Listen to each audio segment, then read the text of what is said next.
7h07 en ce jeudi 20 avril. Sachez qu'à 7h15, bien sûr, la question du jour, Louis Soris et Guilhem Sartre ce matin posera une question toute simple. Quelles sont les dernières cartes que les candidats peuvent abattre sur la table pour l'emporter puisqu'on arrive au bout de la campagne? On verra quelles sont éventuellement les idées qu'il reste encore dans la besace de chaque candidat pour essayer de faire la différence. Ça, c'est aux alentours de 7h15. Puis on sera en ligne avec Pascal Tournier de La Vie, l'hebdomadaire, pour nous dire justement quelles sont les dernières analyses de cette campagne avec le choix des indécis et le pouvoir des indécis, puisqu'un tiers des personnes inscrites affirment ne pas savoir encore pour qui voter. Carte blanche.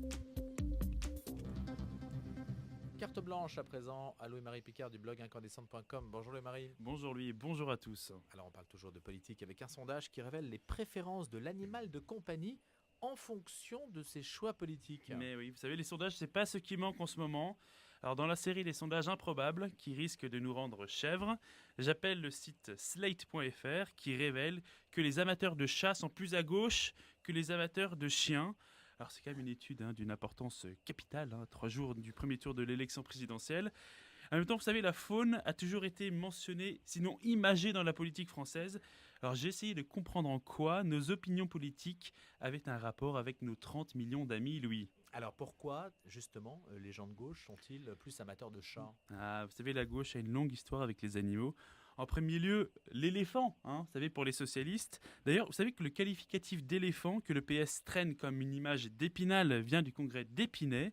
Parce que voyant ces cadres se diriger vers la salle de réunion pour se distribuer les postes, un militant de l'ancienne SFIO aurait déclaré « Voilà les éléphants qui vont se réunir ». Donc ça, c'est la raison historique.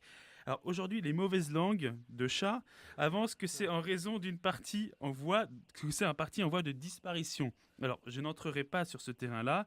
Alors pourquoi les chats plutôt que les chiens? Je ne saurais répondre. Je me souviens par exemple, vous savez, de Baltique, la chienne labrador noire de François Mitterrand qui était tenue en laisse par Michel Charasse, présente à Jarnac aux obsèques de son illustre maître. Alors peut-être parce que justement Mitterrand n'était pas finalement tout à fait de gauche. Ou sinon, en tout cas, vous savez, l'attrait de la part des gens de droite pour les chiens, notamment vous savez, les Welsh Terriers, toutes ces races-là, se comprend totalement. D'ailleurs, je pense peut-être que François Fillon, le premier, aurait sans doute bien aimé que ses soutiens lui soient aussi fidèles que Lassie. Le Front National est un parti qui est connu pour son intérêt pour la cause animale? Mais oui, notamment grâce à Brigitte Bardot. Mais vous savez, voilà, depuis que le Doberman de Jean-Marie Le Pen a bouffé le chat de sa fille Marine, les tensions sont grandes. Alors vous savez, l'information n'a jamais pu être vérifiée, mais elle a fait le tour des chenilles de Saint-Cloud. En même temps, vous savez, les chiens ne font pas des chats. Qu'en est-il des cathos dans toute cette histoire? C'est vrai, où votent les cathos? Alors peut-être les cathos de gauche, les cathos de gauche, peut-être qu'ils aiment les poissons-chats, allez savoir.